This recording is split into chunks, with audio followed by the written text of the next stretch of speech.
দুঃখের বিষয় এখনো পর্যন্ত আমরা কোনো পশু পক্ষী শিকার করতে পারলাম না, কোনো পশু পক্ষী শিকার করতে পারলাম না। মহারাজ মহারাজ এর জন্য চিন্তার নাহি প্রয়োজন মহারাজ। চলুন আমরা শিকার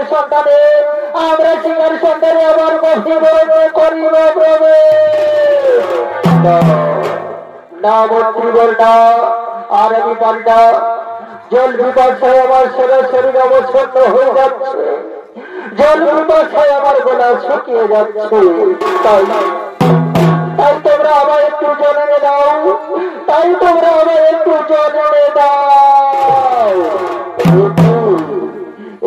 কথা শোনালে মহারাজ আমরা কোথায় পাবো জল, কেমন করে নিয়ে আসবো? আমরা যে কেদারণ্যে আসিয়াছি প্রথম, তাই আমরা কিছু বুঝে উঠতে পারছি না। তাহলে কি আমি এক বিন্দু জলের জন্য এই মহিবরণে প্রাণ হারাবো? না মহারাজ, ও কথা বলবেন না। ওই তো বৃক্ষ দেখা যাচ্ছে, ওই বৃক্ষ ধরে আপনি বিশ্রাম করুন। আমরা এক্ষুনি জলের সন্ধানে যাচ্ছি, আর